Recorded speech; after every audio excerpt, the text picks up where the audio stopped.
আসসালামু আলাইকুম প্রিয় বন্ধুরা, আপনারা কেমন আছেন? আমি আপনাদের মাঝে নতুন আরেকটি রেসিপি নিয়ে এসেছি। রেসিপিটি হলো, এটা হয়েছে সাজনা। সাজনা বলে, সাজনাকে আমরা এইভাবে ছোটো করে কেটে নিয়েছি, কেটে ধুয়ে পরিষ্কার করে নিয়েছি। আর আলুকে এটা লম্বাভাবে একটু কেটে নিয়েছি, দেখতে পাচ্ছেন। এইভাবে কেটে ধুয়ে পরিষ্কার করে নিয়েছি। এই সাজনা আর আলু দিয়ে রান্না করে দেখাবো আপনাদের মাঝে কীভাবে রান্না করতে হয়। আর এখানে একটা টমেটো, বড় সাইজের টমেটো কাটা আছে, আর এই কাঁচামরিচ কাটা আছে, সেটাই চলেন দেখাই। সবগুলো ধুয়ে পরিষ্কার করে আমরা নিয়েছি, রান্না করব। লক্ষ্মী রাতে একটা কড়াই বসেছি, কড়াইতে আমরা একটু পেঁয়াজ দিয়েছি, পেঁয়াজ কুচি দেওয়া হয়ে গেছে। এখানে একটু সামান্য তেল দেবো অল্প।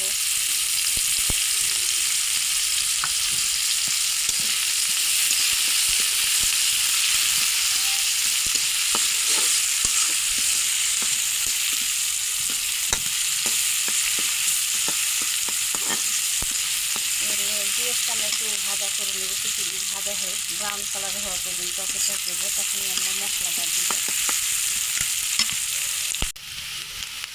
পেঁয়াজটা ভাজা হয়ে গেছে। আর আমার ভিডিওটি যেখান থেকে দেখছেন, কাছে দূরে থেকে, দেশের বাইরে থেকে, তাদেরকে অসংখ্য ধন্যবাদ। আর আমার চ্যানেলে আপনাদেরকে স্বাগত। আর এখন পেঁয়াজটা ভাজা হয়ে গেছে। এখন এখানে আমি রেখেছি হলুদ গুঁড়া, ধনিয়া গুঁড়া, জিরা বাটা, রসুন বাটা, আদা বাটা আর লবণ পরিমাণ মতো। এখন এই মশলাটা সম্পূর্ণ আমরা এখানে দিয়ে দিই।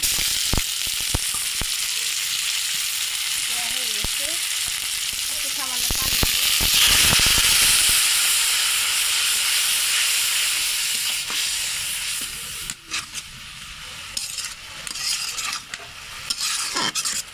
পানিতে দিয়েছি মশলাটা কষানোর জন্য, ভালো মতো এইভাবে কষানো হয়ে যায় আর আদা রসুনের গন্ধটাও চলে যায়।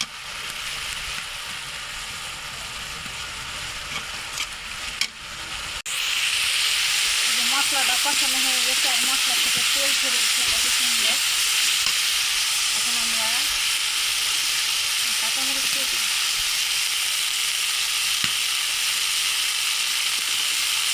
কাঁচামরিচ দেওয়া হয়ে গেছে।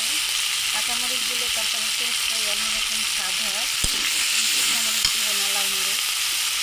এরপর আমি এই টমেটোটা কিছু করে রেখে টমেটোটা দিয়ে দিই।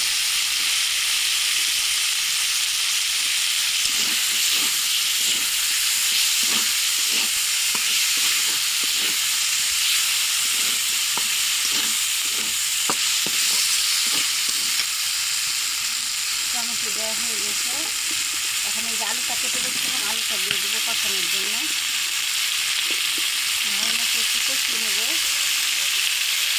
সজনাটা একটু পরে দেবো।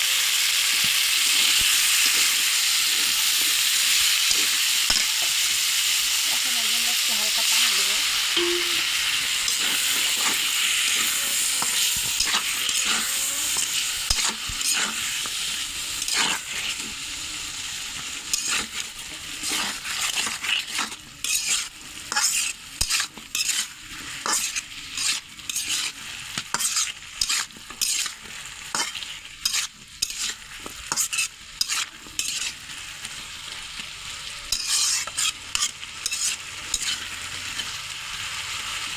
দু মিনিট কষিয়ে নেব, তারপর সজনাটা।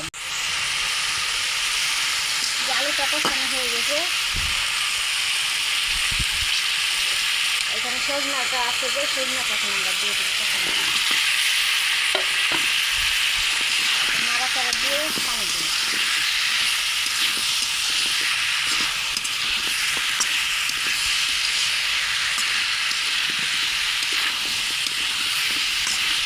ঘরে থাকা উপকরণ দিয়ে এই রান্নাটা করা যায়। গাছ থেকে পাড়া টাটকা টাটকা সজনা।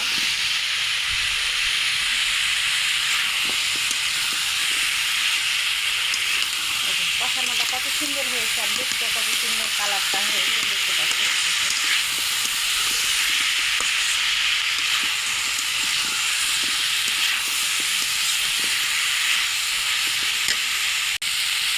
কষানো হয়ে গেছে কত সুন্দর। এখন পানি দিয়ে দেবো।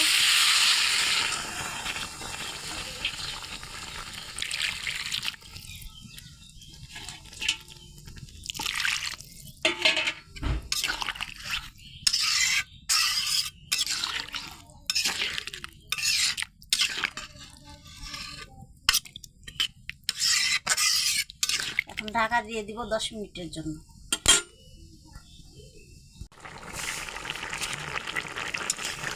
এই যে রান্না করা হয়ে গেছে কত সুন্দর। আমি একটু ঝোলই রাখবো।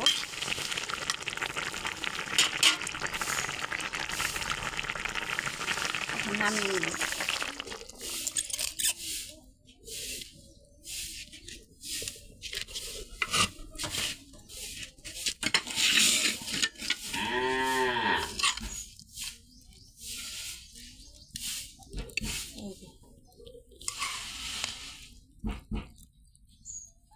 সজনা রান্নাটা দেখেন কত সুন্দর হয়েছে, আর কালারটাও কত ফাইন হয়েছে।